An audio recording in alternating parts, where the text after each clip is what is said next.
G'day folks and welcome to this rules primer for A Time for Trumpets. This is a battalion scale Battle of the Bulge game published by GMT Games in 2020. The idea for this rules primer is to give you an overview of some of the rules. It's not designed to replace the rulebook or kind of to teach every little detail of the game. There are many detailed rules. There are many exceptions to standard rules throughout this this title. What I'm going to try and do here is condense and summarize some of those core rules into an accessible video format. The idea here is that you can watch this video, grasp that overview of the rules, and make it easier to then head into the rulebook and understand the concepts. What we have here is the introductory German 7th Army scenario from the scenario book. It's a good place to start.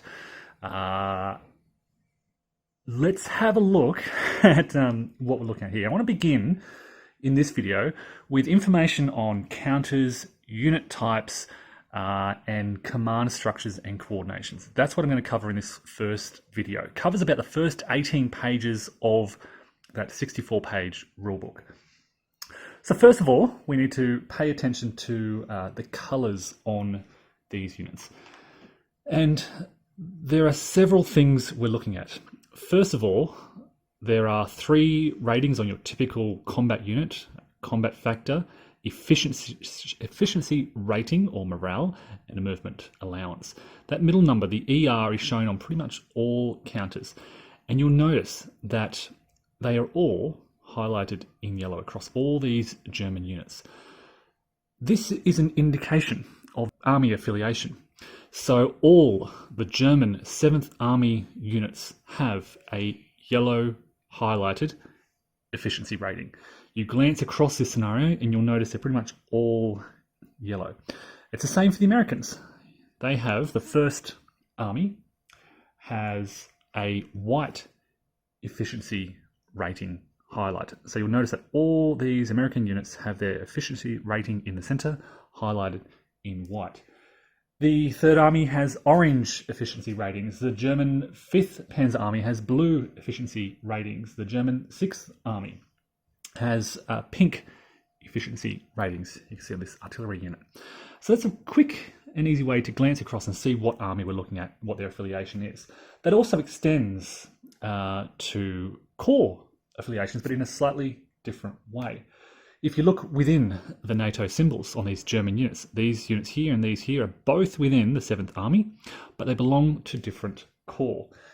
The colour within the NATO symbol indicates what corps they belong to. So these brown units here, I know, belong to the 85th Corps. And I can glance across, and all these units, the 5th Fallschirmjäger up here, the 352nd Volksgrenadier Division, they all have these brown NATO symbols. They all belong to the same corps. I'll talk in a moment about what that actually means in practice. Looking to the south, we have the 80th Corps in this sort of bluey-greeny coloured NATO symbology.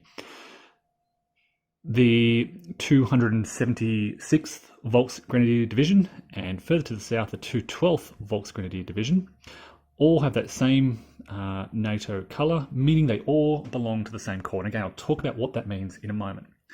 Drilling down even further, you'll notice in the top left, there is a divisional symbol. That's a quick and easy way to look at units within a division. So you'll notice here all the 276 have that 276 Volksgrenadier symbol, whilst all the 212th have this different symbol on the top left. You'll also, if you look closely, see that every unit has 276, 276, showing their division. Now they are the main fighting forces of your army, your corps, your divisions, those frontline infantry. But you'll also have other types of units. So units with coloured banners, such as you can see down here, show corps, HQ and echelon level units.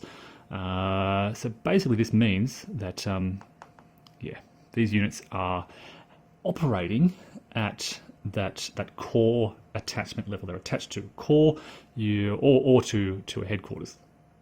Units with, so that's the banner, the whole top of the unit is highlighted. This is to differentiate from units with what's called a ribbon, such as this formation up here. The ribbons basically highlight armoured fighting vehicles operating within a formation, such as a corps or an army. So we have corps or army echelon level units and formations, and armoured fighting vehicles operating within various types of formations. Let's also look at artillery. Now, artillery, and you'll notice all the German artillery here, artillery have two sides. They either have a deployed side or a march side. Units basically need to be on their deployed side to fire. They have several characteristics. They have their attack combat factor, in parentheses is their defense value. They have their standard efficiency rating in yellow and a move value. The 0 is called means that when they're deployed, they can't move. When they're on their march side, they'll have a movement allowance, in this case, of 6. Now the little superscripted number or letter, in this case an H, on their reverse side a 2, indicates the cost to swap sides. So when they're deployed, it costs 2 movement points to flip over to their march side. When they're on their march side, the H indicates their horse-drawn. Horse-drawn units cost 2 to flip over. This is much the same for headquarters. So if we look here at the 80th Corps headquarters from the 7th Army, they are deployed. They have a movement allowance of 0 whilst deployed. It'll cost them 1 to flip over to their march side. And if I were to flip this 80th Corps headquarters over, you'll suddenly see they have a 9 movement allowance, and that superscripted 1 means that they can flip over to their deployed side.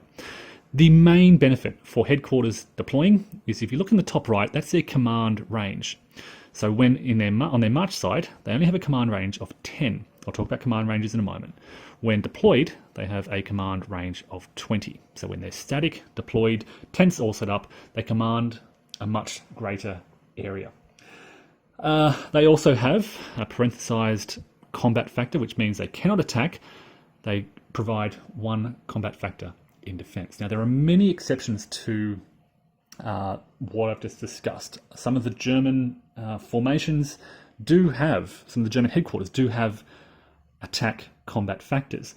Kampfgruppe Piper doubles as an engineering unit, and there are some other exceptions to that general rule, but certainly for this scenario, understanding that fundamental march side, deploy side increased command rating is really what you need to grasp. Now the US also has field artillery headquarters.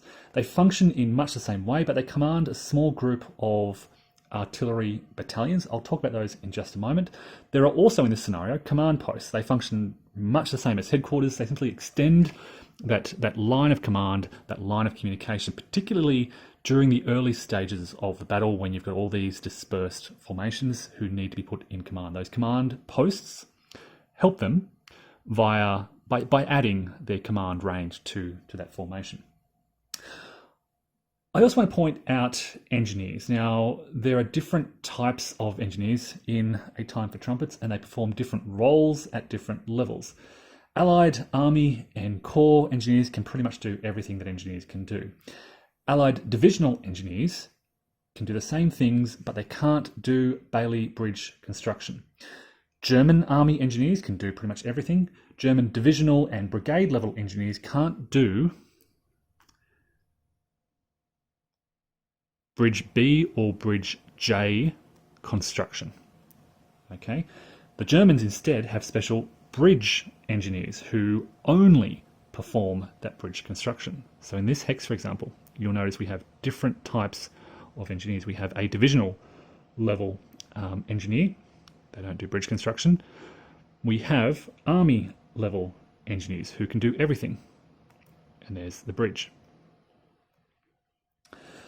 You'll notice as well, the Americans have these dispersed units along the front. This is reflecting what was happening with these battalions, where they're basically placed into camps along the front.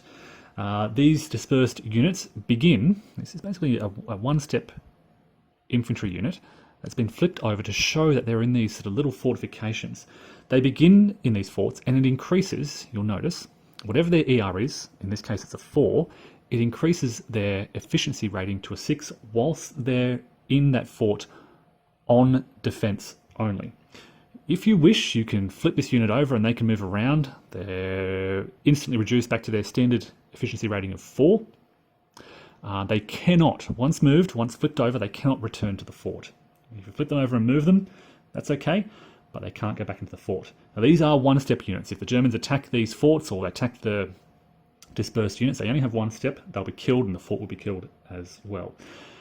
Incidentally, other units stacked with those forts also benefit from the fort whilst they're in that unit. That covers really the fundamentals of unit information and the colours and what it all means. What does this all mean in practice? Well, the player A chart for both the German and the Allied chain of command gives a good summary of where all these divisions and corps and army, how they all relate to each other. Basically, on this chart, formations in boxes attached vertically, so they're directly above each other, may stack with each other and support each other in attacks. Formations on this chain of command, attached on a horizontal row, may not stack, but they may pass through and may attack the same hex. Now this is directly attached within the same sort of boxed area. Okay, so what does that mean in practice? Well, again, if we look at the 7th Army down here in the south, where we've got the 85th Corps in brown and the 80th Corps, the 85th Corps and the 80th Corps are not vertically stacked or attached, so they may not stack with nor support each other. There are certainly formations, so these infantry divisions are on a horizontal row, but they are not attached. So that means that, let's say, the 352nd may not stack with or attack with units of the 276. However, the 212th and the 276 are attached horizontally. So they may pass through and attack the same hex, but they may not stack together. Factoring into this are, of course, corps echelon units, which may come into play. And they are attached vertically to, or they may be attached vertically to these divisions, which basically mean that they can stack with each other and support each other if they're attached to that sort of core level. The idea is that these core echelon units can move down to the divisions and help out those divisions and stack with them and support them. Now, as a little subset within this kind of command consideration, there are the US Field Artillery Groups. Their headquarters may direct fire from independent artillery at the army echelon level, from independent artillery from the same corps, and from divisional artillery from the same corps, assuming they're all in command. They may direct other artillery battalions of other field artillery groups of the same corps for what are called time on target artillery fires only. This is basically, a time on target is basically a combined and coordinated attack on a target from multiple field artillery battalions where they're all coordinating their efforts to attack the same target at the same time. It's a special type of attack, and that's when headquarters can direct other artillery battalions for that type of attack. Okay, so during the mutual command segment of a turn, you'll check all of these command ranges. You'll check every unit for command. It's a relatively straightforward process. There's a nice little flow chart if you want to work through that, but basically you look and headquarters, you start with the headquarters, they are always in command. So up here we have the 7th Army headquarters under Brandenburger. You'll notice that at the top of the counter there is no parent unit. They are their own parent unit. They don't answer to anybody. And on the left here you'll see 7th Army, and of course it's an Army headquarters. Corps within that army must be within that army's command range. So down here, if we look, we have 7th Army's apparent. Here is 80th Corps headquarters. So they are within the command range of 7th Army. Divisions within that corps must be within the command range of that corps headquarters. So we have the 212th Division headquarters here, and we have the 276th Volksgrenadier headquarters here. They must be in command range of that core level headquarters. And then below that, all units within that division must be within the command range of their headquarters. In this case, 6 for 276 or 10 for 212. Now, there are some important exceptions for what are called step-specific units. They have step written on them. They're more flexible, and they basically trace to the nearest division of their type. So SS steps trace to SS divisions, Wehrmacht steps trace to Wehrmacht divisions, and so forth, divisional headquarters. Now that path, that command path, is traced in hexes, not movement points. It can go over any type of terrain, including streams, lakes, unbridged rivers, but it may be blocked by enemy zones of control. They can be negated, but there's some special rules for that you might want to check out. Now, any headquarters, at any point in checking that command, any headquarters that is out of communication or out of command is marked out com, and all units within that formation are then out of command as well. You don't need to mark every single unit, just mark their headquarters, and their headquarters will make it clear that all units within that formation, whether it's a division or a corps down, are also out of communication. Keep in mind though, one thing to be mindful of at this stage is that as these units spread out and as they advance, units can be attached to other divisions to help with that during the orders segment of a pre-dawn turn. Now, Army and Corps echelon units, including Field Artillery Group headquarters, trace direct to their respective headquarters and follow that chain of command. And there are many exceptions to that, but that really covers most of the situations you'll encounter within this first introductory scenario. Units and formations that are out of communication or out of command can't construct defensive positions nor attempt to demolish bridges. Out of comms engineers can't build bridges, they can't dismantle bridges, and they can't ferry units across fords. Artillery that is out of command can't fire, and out of command units can't receive artillery support nor aircraft ground combat support. If an attack includes an out of comms unit, there's a column shift to the left. If a defense includes an out of comms unit, there's a shift to the right. That's just one unit among all the attacking or defending sort of formations involved. If there's just one of those out of comms, they suffer the penalty. So it's quite punitive to be out of command or out of communication, out of comms, and you want to keep those formations together or think about attaching to a different division if they're kind of stretching. I'll talk more about that, about all these factors and how they work in practice in subsequent versions of this primer. What I've just said there covers up to about page 18 in the rulebook. And again, this is just an overview of the core elements of command, unit information, deployment.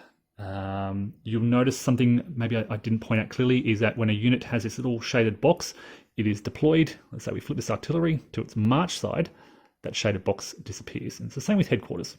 Shaded box, they are deployed, they've got their tents set up. When you flip them over, they're on their march side, no shaded box, they can move around. So folks, I haven't discussed air units yet. They do feature within the first 18 pages, but I'll do that separately. You won't need to worry about that, certainly for the first day of this scenario. And I haven't spoken about the implications of all these things, but that will come in time. Hopefully, folks, that gives you a sense of what these rules all mean. I'll continue this in subsequent videos. Hopefully that's been helpful and informative, and thanks for watching.